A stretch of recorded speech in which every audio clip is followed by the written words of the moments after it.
thought I heard Bishop. I thought we were talking to Reverend Huckabee. I thought I heard up there talking to somebody up there. But go ahead. I'm listening. Okay. Well, what I've got is it's a criminal trespass warning. Okay.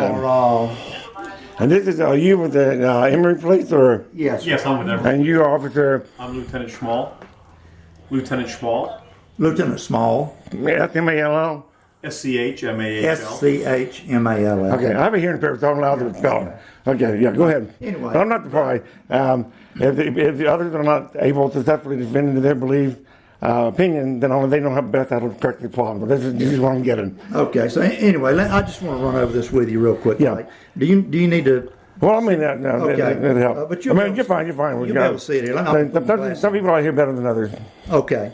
But this is in behalf of the Glen Memorial Church. It's due to the fact that they are Emory. It is Emory property. Yeah, I've dealt with them before. But so I just want to read this. This is to confirm that you, James Edward Avery, have received the following instructions from Detective M.D. Meeks, an authorized representative of Emory University. That's thinking about my public defender about having Reverend Huckabee and Reverend. Yes. And you'll have a copy of this. Okay, I think about having a subpoena for my trial. Okay, and you are forbidden from entering Emory University property. You're subject to arrest for criminal trespass. So when you talk about Emory in general, just going everything. I can't go through there. No, you can stay on public. Let me read this. Okay. So you're forbidden from entering Emory property. Okay, and if you're subject to arrest if you for criminal trespass under OGCA 16-721 if you enter the Emory University property. The property of Emory University includes, but is not limited to, Emory University Hospital, Emory University Hospital Midtown, the Emory Clinics, the Center for Rehabilitation, the Yerkes Primate Center and Field Station, Wesley Woods, the Briarcliff property, and the Claremont campus. But the point with the church property is that it's included in the property that is but not limited to. Okay. But I am a patient with Emory Healthcare. Okay, let me finish. Okay. If you have any questions or request permission to enter Emory University property for a specific purpose, you should contact the Emory University Police Department. It's 404-727-6115, Monday through Friday, excluding holidays, between 8:30 and 4:30 a.m. and 4:30 p.m. This criminal trespass warning remains in effect unless it is specifically withdrawn in writing by the Emory Police. This says refusal to sign does not invalidate the warning. Of course, if you want to sign it. Does it include email? Pardon? Include email. Email. What it is? Let me finish. Let me finish. And I'm gonna just ask you if you wish to sign here, I'm gonna let you sign and date. Oh yeah, I mean, want to have it signed. I like. And I'm gonna give you a copy of it. Okay. I love having hard copies. Okay. I'm over there. He said, she said thing. Right. And that's what I'm learning that these the religious people, these people with the church are pretty good at. Like I had a meeting with Reverend Josh Hamilton at Deacon Elm. I was taking a meeting with Reverend Dr. Allen the first time around. He jumped in. He overheard me and he jumped in. And originally we were going to have the meeting with the three of us. Then he got an email from him saying that there was a threatening order against me again. I couldn't even enter. But there was no threatening order. So I went down to him and played. And I've been trying to get copies of the record with the police. I have not been able to get them. Why is that? I may do it. You would have to talk to the record.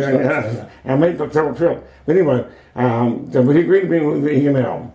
Even though I found out there was no training order. I said, Reverend Josh, I'm holding you responsible for the behavior of your congregation. And this is where Reverend Josh goes, but all matters are the same. And I go, but they do have a commonality. He goes, yes, they have a commonality. He said, even more all right. And I go, you, Master Divinity, that would be you. You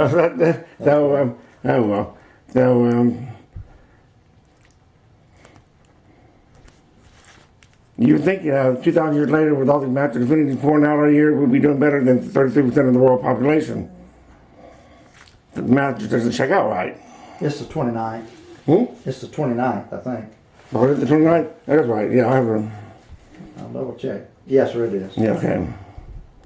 So, Okay. Now let me check. Yeah, Now you got a couple of questions, I so have not been able to get copies of the record. He keeps giving me one reason or another. And I keep Okay. having to go down there. So Well- now, how do I go about getting copies of the record? Okay, let me. On my file. I'm going to give you a card, okay? But the case number that's associated with this is case number 3922, 1703922. Can I get a copy of that? You'll have to talk to the records. How do I get that without going on campus? You can email you can phone a request into records. I put the case number here for you. Okay. And if you I call, understand there's like 4 total, nothing more since then. this is a number that goes to the front desk. So if you call there and give them that, not tell them you need to see about a report under that case number. Okay. And then they can transfer you to records. Okay. And let me So tell I can't even go down to the Emory Police to get this? Pardon? I can't go down to the Emory Police? No, sir, because that brings you on the property. Okay. But now I can't cut this. You can stay on any public thoroughfare as long as public thoroughfare, sidewalk, streets. You just Can't can't enter a building. enter a building or come off the sidewalk onto the property. Okay. Okay. Now you did ask me a question about your health care's there. You are okay to seek your health care there. Do I need to call first? No. Just the first time, call and talk to the captain. Just tell them you need to talk with someone about it. I don't think that's necessary, but make that one call the first time unless it's an emergency. And if you've got an emergency where you need to go to the emergency room, then you need to go to the emergency Well, room. the Care Counseling Center is not considered part of, Care Counseling Center is not considered part of. Which counseling center? Care Counseling Center, CCCG. The one here? Up here in the corner. No, that's not affiliated Okay. with them. Right on. Okay. All right. Now this is your copy. Okay. Okay, all right, no problem. And but essentially, it involves everything off of public thoroughfares and off the public sidewalk. But I can pass through, I'm going through, you'll But cross the road. like I said, it's not intended or meant to impede you, seeking necessary medical care. Okay. Okay, and that's really all the good answers that I have for Yeah. you. But and But there'll be more case- details as to what triggered this, right? I'm sorry? There'll be more details in the report as to what triggered this, right? That report will Yeah, tell you okay. what. I find it interesting. What generated this contact with you? Yeah. Okay. This is basically, after we were first being introduced to God, before being aware of God, as I was born in the First United Methodist Church of Prescott, Arkansas, population 4,000, I was raised by that church right up until I graduated from high school. I realized only recently, although I label myself a radical atheist, that I've always been in favor of will be Methodist. Don't let the Jesus ever stop being a Jew. That one can be both Methodist and atheist, both Methodist fag and atheist at the same time, as it's still on the book of discipline that you cannot be self-avowed practicing homosexual and ordained as a minister with the Methodist Church. So one can be both Methodist fag and atheist at the same time for refusing to label himself a Christian. Now, if others want to label me a Christian for whatever reason they're on, based on my opinions, habits, all that, then they're more than welcome to do so. But they have to realize that we're in the world from our Muslim extremists are going to be considering me one of Christians here, regardless of what I say. So I believe they give me right of going into y'all churches and calling you out. You understand? And I know, but apparently the law doesn't. That's a matter that would have to be resolved. Yeah, but that's but the law. Yeah, but the law favors the cautious. So and the cautious are those with the third them. So.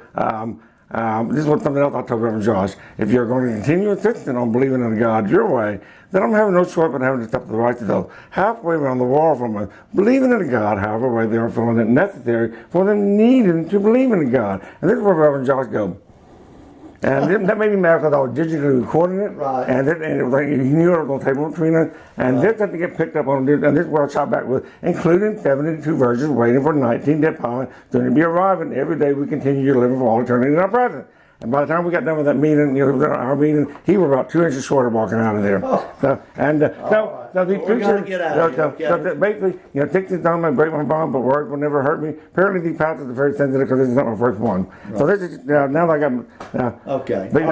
But what I did was I went up to Reverend Alice after the church gathering, and I said, they'll tell about having. I'm in court here. I'm on probation. Well, signs in my yard. Well, what triggered the probation revocation? I'm allowed 4 signs up to the 6 square feet. I'm allowed 4, but I had 6 signs out that day. I had my usual 4, and I had 2 others facing out there, but facing the house. So from the road, all you saw was a blank sign. And one of them said, Glen Memorial United Methodist Church. Our purpose, loving God, loving neighbor. Good Neighbor Day for Saturday after Labor Day. And that was, and that day that had those 69 was for Saturday after Labor Day, September the 9th, their Good Neighbor Day. And that's what triggered it. Blank sign.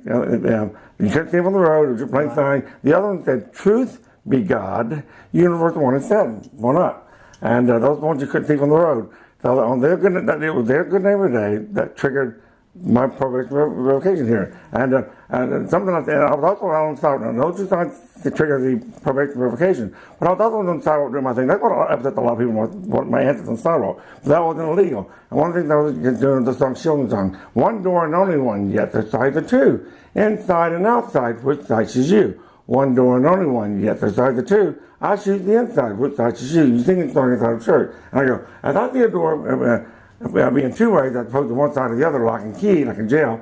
God's house now becomes the middle of Rock Street. But I'd rather not go there. That is roadkill, roadkill, roadkill. But hey, good neighbor, there is a sidewalk running down my side of the street. A big, beautiful sidewalk. Come proselytize with me someday, good neighbor. Let's get our money worth out of these sidewalks someday. Come proselytize with me. Give a better man or woman a chance to persuade. And when I started to tell her about, I told her that. I started to tell her about conversation with Reverend Josh. This is how far I got with it. I told Reverend Josh, I'm holding you pastors responsible for the behavior of the congregation. You're responsible for your own actions. And she starts walking off. That's where I had to raise my voice. But you just had communion. Up next we have retirement. And then I turned to Brent Huckabee, and then to my peripheral vision, I thought her that was there about she was really fussing. So she's my common law wife. She's positive. So email is not going to violate. She's my now, when you ask about email. Yeah. Well, now you have you have to be cautious about email because that can be, if it's unwanted. It's definitely unwanted. I mean, I'm talking about religion. She doesn't want to. They don't talk about God. But I mean, it can be if they were to complain about that. It can be. It can be a form of harassment. That can be a criminal charge. But I want to talk about God. They don't. So, but I understand. I'm just saying. Yeah, I understand. I understand the law. I can't give you an open blanket answer because at some point, this is just physically coming into the property. It's just physical property, but the email thing could become, criminal. I was about to have it already, yeah. Because if they deem it harassment, and at some point expect that it should stop and not continue on, then... you have to talk to Reverend Brent Huckabee. You put up a new ramp, that is added a new ramp in front of the church for the handicap. And I go, okay, you added that, and a few more people can come in. But how do we get you guys out of the church onto the sidewalk? I'm learning that people don't want to hear what I'm going to say until they come onto the property. So how do we get you guys out? I'm being impaired. How do we get you guys out onto our part so you can hear what we have to say? Right. And this is what I was telling him. I sang a song to him. Now, Rudolph the red-nosed reindeer had a very shiny nose, and if you ever saw it, you wouldn't say it glowed. Stigmata, huddle off the other reindeer, used to laugh and call him names. Stigmatized, they never let poor Rudolph join any reindeer game. Isolated. Then one foggy Christmas Eve. We're going to have to go now, okay? I said, we're going to have to go now, okay? Okay. You believe in God, right? I do. And this is starting to upset you. Yeah, okay, I understand. No, that's your cognitive dissonance. But I've got a lot of cases that I'm working with. I can tell that you can see where we're going with that. Starting to upset you, so that you haven't believed your cognitive dissonance. All right. Well, thank you. But this is what I'm needing today, non-criminal fact-finding, hearing, justice. And then your conscience be the guide.